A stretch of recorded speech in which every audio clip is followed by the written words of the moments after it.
Welcome back to another episode of the Hermit Poetry Series. I'm Neil Aitken, and on this channel I read poetry, mostly work by contemporary poets, occasionally poems of my own, and once in a while poems from the past. Today's poem comes to us from Heather McHugh from her collection, Hinge Sign, Poems 1968 to 1993.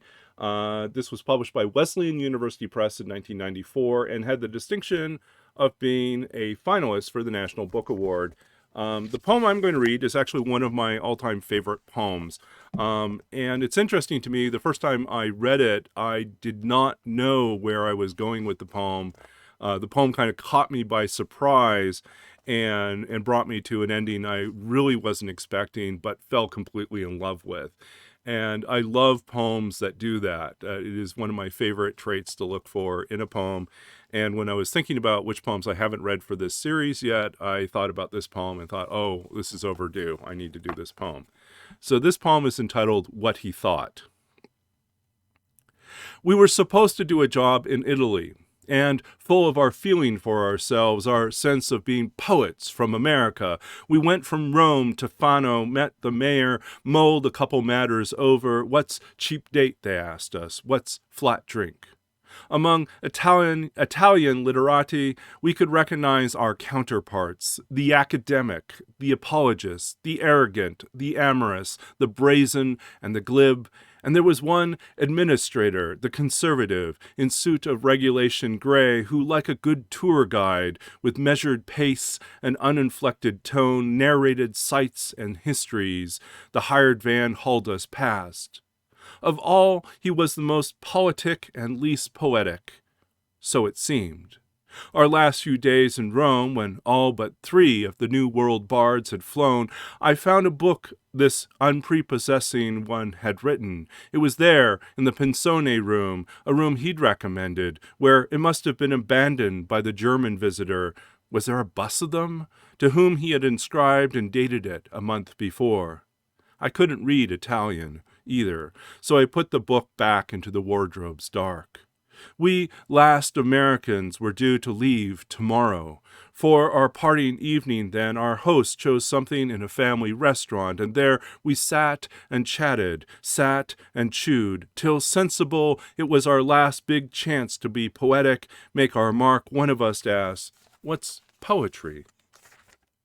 Is it the fruits and vegetables and marketplace, a campo dei fiori, or the statue there? Because I was the glib one, I identified the answer instantly. I didn't have to think. The truth is, both. It's both, I blurted out. But that was easy. That was the easiest to say. What followed taught me something about difficulty, for our underestimated host spoke out, all of a sudden with a rising passion, and he said, "The statue represents Giordano Bruno, brought to be burned in the public square because of his offense against authority, which is to say, the church. His crime was his belief the universe does not revolve around the human being. God is no fixed point or central government, but rather is poured in waves through all things. All things move. If God is not the soul itself, he is the soul of the world. Such was his heresy. The day they brought him forth to die, they feared he might incite the crowd. The man was famous for his eloquence, and so his captors placed upon his face an iron mask, in which he could not speak. That's how they burned him. That is how he died, without a word, in front of everyone. And poetry, we'd all put down our forks by now.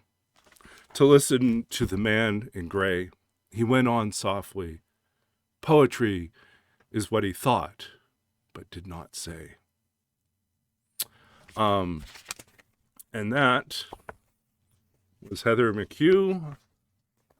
What He Thought from Hinge Sign. A fabulous collection, an amazing, amazing poem.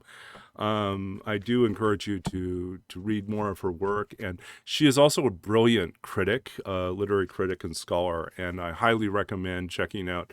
I'll also include a link below to a volume of her essays, which are absolutely brilliant. If you're a poet in search of something that'll take you to the next level in terms of understanding lyric fragment and image, that's one of the places I would go. It's absolutely brilliant. And so I highly recommend her work, and especially this poem.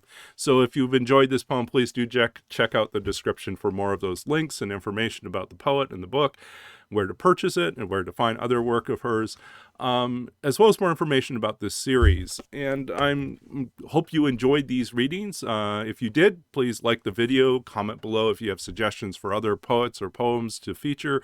And if you'd like to support us, then just subscribe to the channel and hit the bell icon, or share these videos on social media and help other people discover these great poems. And I think that's about it for us this time. I'm Neil Aitken. This is the Hermit Poetry Series, and I wish you all the very best as we continue to plod through summer and enjoy good weather. And I hope you're staying healthy and active, finding ways to be engaged with the world, ways to be creative, and finding inspiration wherever you are. I'm grateful for the means that we have to connect one to another through technology, through this medium and platform, and through poetry and literature in general. I wish you all the best as you seek out what's good and moving and powerful in literature and in art, and find ways to share that with others, or to create it and pass it on to others as well. So until next time, all the best to you. Wishing you all well, good health and great inspiration in your own writing, and much success and productivity in all that you put forth. And I will strive to do the same, plod on with my various projects and continue on with this series and try to get my own writing done. I hope to be sharing some of the new work soon, hopefully, as I send it out, and hopefully find some places to publish with what I'm working on for the current manuscript, or manuscripts as the case may be. But until next time, all the best and take care. We'll be back again soon with more poetry and more reading. Until then, stay safe and well, and we'll be back. Bye.